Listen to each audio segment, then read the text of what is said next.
If you've been in an office for more than 5 minutes, chances are you've already made a mistake. You probably don't know it yet, but you have.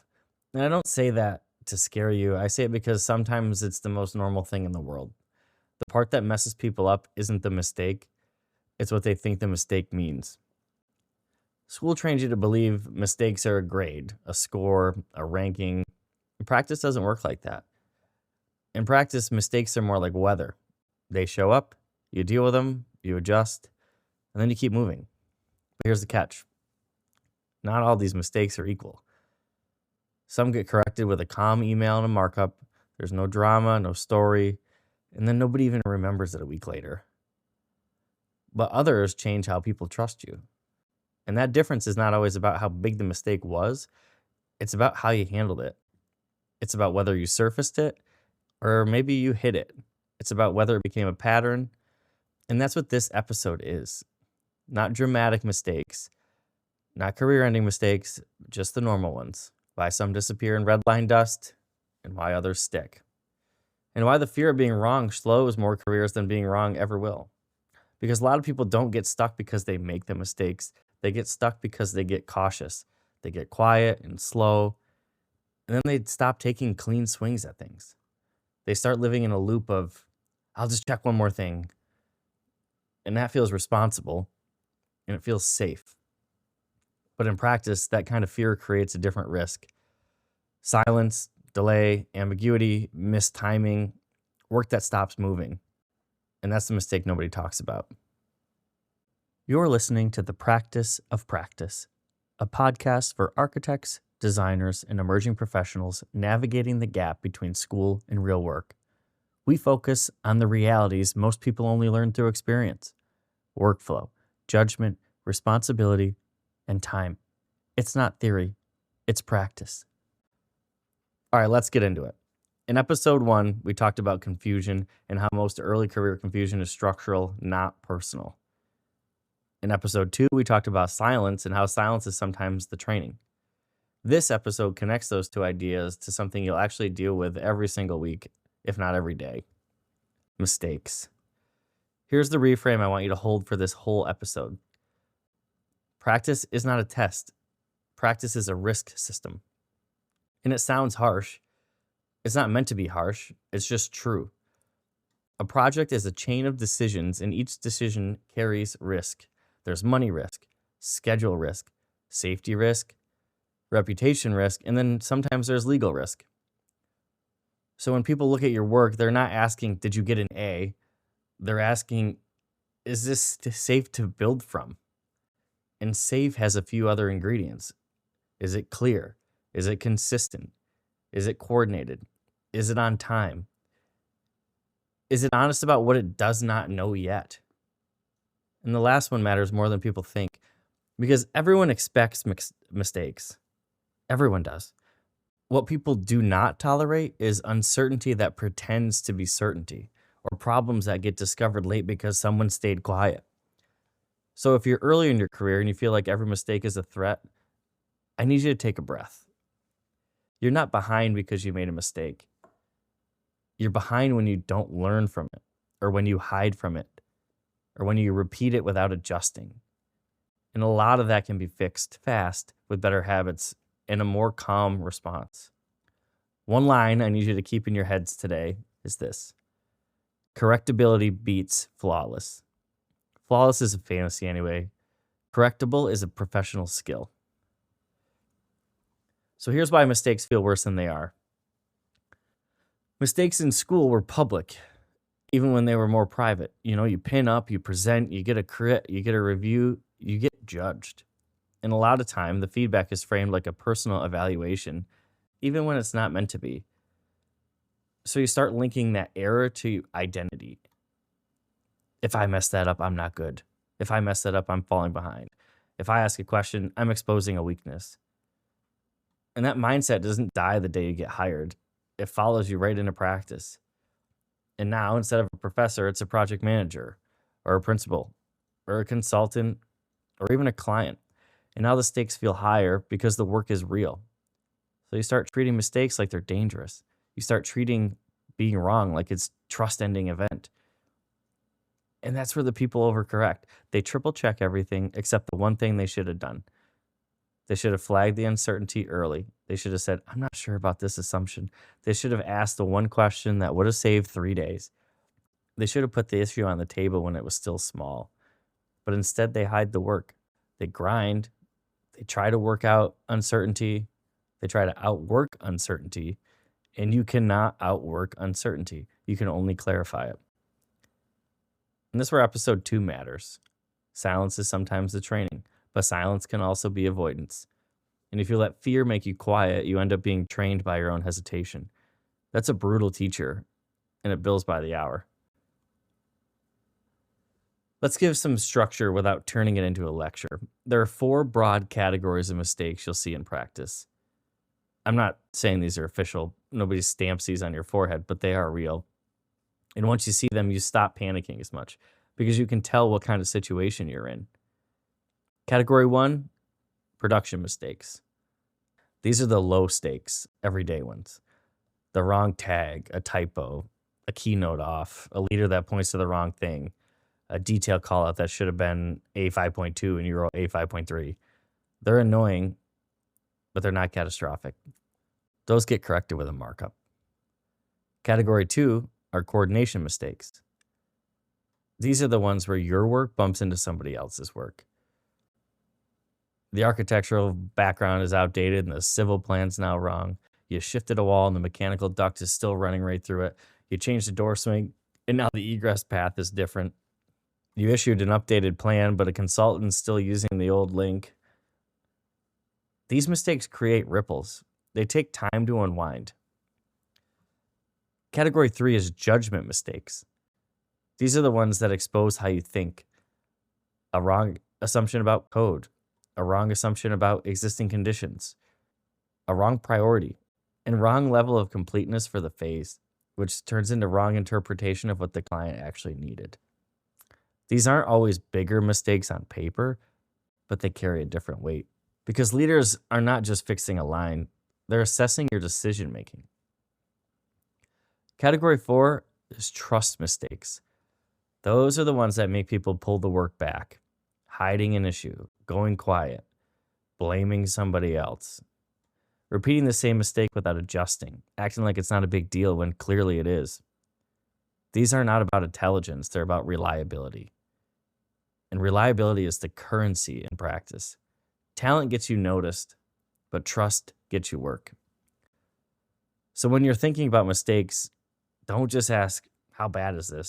Ask, what category is this? Because then your response should match the category. That's how you stay calm. That's how you learn quickly. And that's how you stop treating every red line like a personality test. Let's talk about a production mistake. It's a simple one. You issued a sheet set for an internal review. The PM marks it up. There's a note bubble around a door tag. They write, hey, the tag should be 105B, not 105A. That's it. This is not a trust crisis. This is not a meeting. This is normal. The correct response is not panic or a 10-second apology. The correct response is just to fix it and make it easy to see that you fixed it. Update the sheet, cloud the revision if that's your standard, save it in the right place, and then send a short message, something like, updated sheets uploaded, door tag was corrected. And that's a clean loop. And if you want to level up, you ask yourself, why did that happen? Was it because I was rushing? Was it because I just copied an old or another tag? Was it because your model labels are messy? Whatever it is, the learning is small, but it compounds. And that's the theme today. Small corrections, repeated, become judgment. Judgment becomes trust. Old school offices understood this. They redlined everything all the time. It was not personal, but it's how work got made. And the goal is not to avoid production mistakes forever. The goal is to keep them small, correct them fast, and not repeat the same ones endlessly. A coordination mistake. These are the ones that waste time. Because coordination mistakes do not just affect you, they affect other people, and that's why they feel a bit heavier. Here's a common one. You adjust a wall layout, you clean up a classroom plan, you shift the wall, you shift a partition, you move a door. It makes the space better. It solves a functional issue. You feel good about it. You should, but you don't flag it. You don't tell anybody it impacts the mechanical layout. The engineer is still designing ductwork off the old plan. A week later, the conflict shows up, and now someone has to spend an hour in a meeting that shouldn't exist. Now the engineer is annoyed, not because you changed the wall, but because you changed the wall and didn't hand it off. That's the difference. Coordination mistakes are often just handoff mistakes. So the fix is not just coordinate better in some vague way. The fix is to build a habit that says, when I change something that affects others, I flag it. Even a short note.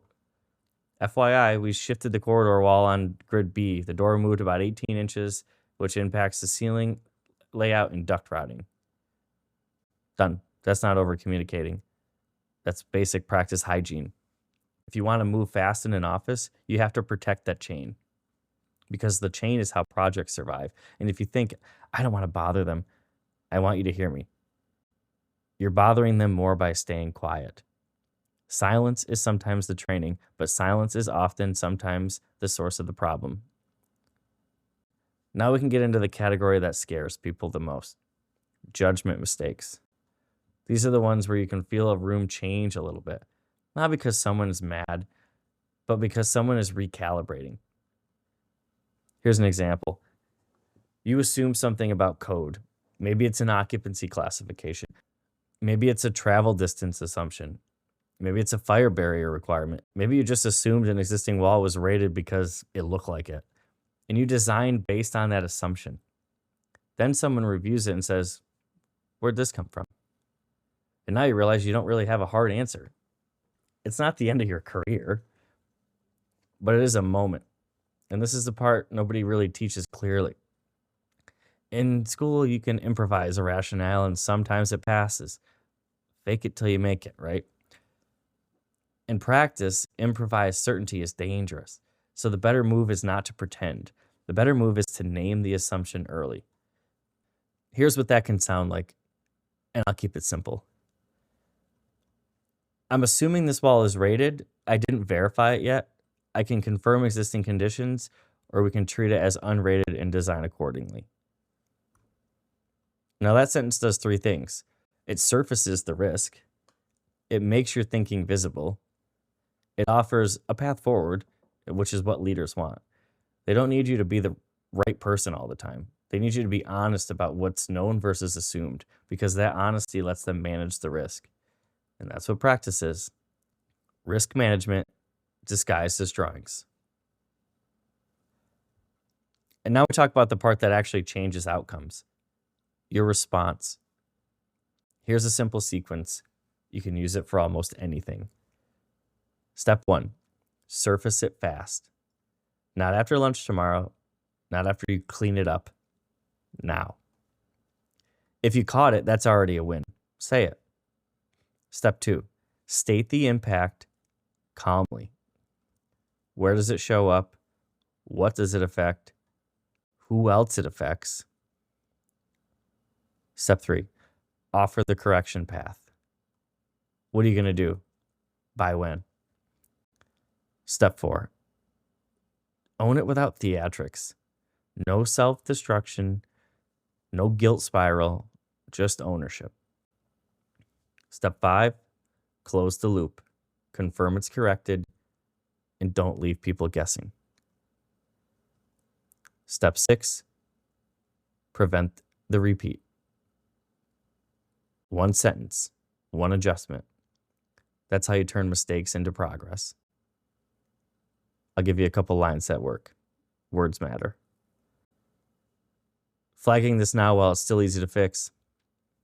Or, I caught a conflict. It impacts sheet A200 and A613. I'm revising now and I'll issue by 3 o'clock today. My assumption was wrong. I corrected and updated the updated sheet. I'm not fully confident in this condition. Here's 2 options. I recommend option 1 for now, pending field verification. Those are what competence sound like in practice. They're not flawless, but competence is clear, timely, and correctable. And notice what's missing. There is no begging. There's no performance. There's no, I'm sorry, I'm the worst. You're not doing a confession. You're doing professional risk management. That's the job. Here's the hardest truth for people early on. Leaders don't fear your mistakes. They fear your silence because the silence hides the risk. In hidden risk, that gets expensive. Now we have to talk about the highest stakes category, which are trust mistakes. This is where your career will slow down quietly. Not because someone is vindictive, because people protect the work. If a leader thinks they need to check everything you do, they will. If they think they can't rely on you or your updates, they'll stop giving you that important work. It's not as a punishment, but it's as protection. So what causes that? Well, it's usually one of three things. It's either hiding. You notice a problem, but you think, oh, I'll fix that before anyone sees. Sometimes you can, yeah, but often you can't. And now you're late. Now the issue's grown. Now someone else got surprised. Surprises are what break trust. Next is blame. You throw the consultant under the bus, or you throw the contractor under the bus, or you even throw another teammate under the bus. And even if maybe you're technically right, it reads as unsafe. Because if you do that in a small moment, people are going to start to wonder what you do in the bigger moments. 3 is repeating mistakes without adjustment. Everyone repeats mistakes at first. That's normal. The trust problem happens when the same miss repeats and there's no new habit, no new check, no new change in approach. That signals one thing, not that you're dumb, that you're not paying attention. And in practice, paying attention is half the job. Here's the simplest way to protect trust. When you make a mistake, don't just fix it. Change something so it's less likely to happen again. It can be tiny. It could be a little checklist item. It could be a saved email phrase or just a note to yourself. But it's a new step in your routine, and that's how leaders know that you're calibrating. And calibration is what they're really looking for. Now we circle back to the line from episode 2. The fear of being wrong slows more careers than being wrong ever will. And let's be direct about what that looks like. It looks like you wait too long to ask a question. It looks like you spend 4 hours polishing something that needed a 2-minute clarification. It looks like you stay quiet in a meeting even though you see the issue. It looks like you don't send the email because you're not ready. And the trap is that all of that feels responsible. It feels like you're being careful, but careful is not the same as clear. In practice, clarity is the real safety. If you are uncertain, the professional move is not to hide it until it disappears. The professional move is to name it early while it's cheap. That's why the best people in an office are not the ones who never make mistakes. They're the ones who surface the things early. They keep the chain moving. They protect timing. They make it easy for others to respond. They create fewer surprises. And that's what trust is built on. Now, this is the part that stings a little. If you're always trying to avoid looking wrong, you'll also avoid learning.